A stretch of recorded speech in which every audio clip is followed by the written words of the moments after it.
Hey everybody, I just want to go over some basics differences between English and Spanish when we get started here.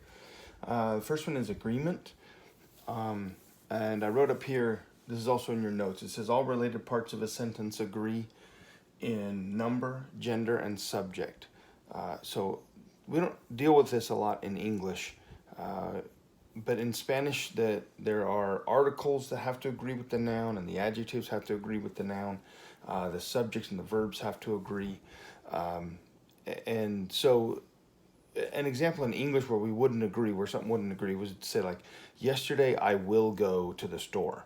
So we have a tense disagreement there where we started off with yesterday, meaning it's already happened, and then we used our verb will go in the future. So that doesn't make any sense. That's kind of a weird example to come up with in English, but there's a lot more things that are involved in Spanish that you have to be aware of. So we got to make sure we check all these and make sure we agree as we put our sentences together. As far as number goes, I mean, all we're talking about is singular or plural, not actual numbers themselves. A lot of times in English, when you say like the, use the article the, it doesn't matter what comes next. But in Spanish, it does. There's 4 different ways to say the. There's el and la and los and las. And so it matters what comes next, if it's singular, plural, masculine, or feminine. So anyway, that's what I meant by number. Gender, it's a little different. In Spanish, we have a few words in English that have gender. Most of them deal with male or female things, but most nouns don't have gender in English. Every once in a while, you hear somebody call like a car a she. Oh, she's a beauty, or sometimes we'll assign gender to nouns, but most of the time we don't, unless it's specifically related to a male or a female thing. So, but in Spanish, all nouns have gender. And most of the time, if your noun ends in an O, it's going to be masculine. And if it ends in an A, it's going to be feminine. Okay? Let me erase this and we'll talk about subjects.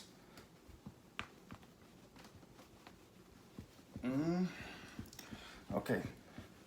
We'll make a chart in English and then we'll make a chart in Spanish. So let's say here's my...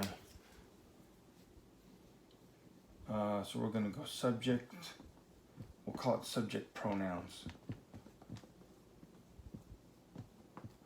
And we'll go inglés and español.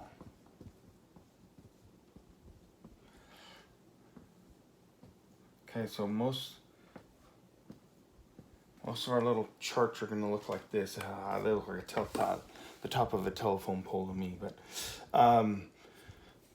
so we're going to do singular on the left and plural on the right, and then we'll work our way from first person down to third person. Okay, so in English we have for first person singular it's I. Whenever you're talking about yourself by yourself, you say I. We're going to leave this one blank. We'll talk about that one in just a second. And down here, we actually combine some second person and third person because we're trying to match what we're going to do in Spanish. So we have you, and we have he, and we have she, and we have it. Okay, so those are again, as we work from first person down to third person. If we flip over to the plural side, the plural of I is we. So you're still in the group, but now there's more than one of you. We'll leave that one blank for right now. This one is also you, but most of the time we'll say you guys, just to make sure we know we're talking about to more than one person. And then the plural of he and she is they. And then the plural of it is also they, okay?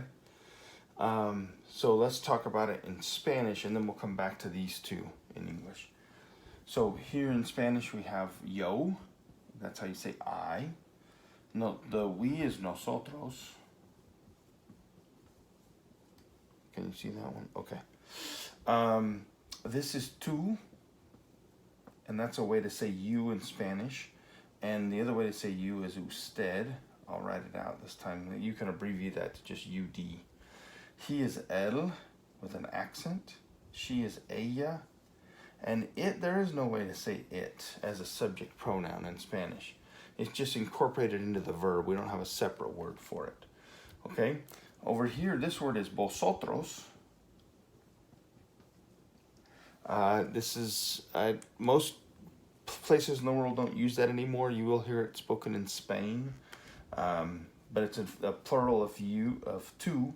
So again, tú and usted both mean you. So tú you use with friends and family, and then usted you use with a more formal people you don't know or with adults. The plural of usted is ustedes. We just add an es there.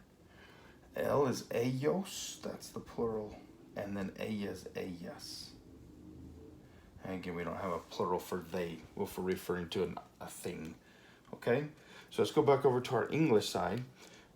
Most of the time we just write a you here, but there used to be a way that people would talk, and this to in English would translate to thou.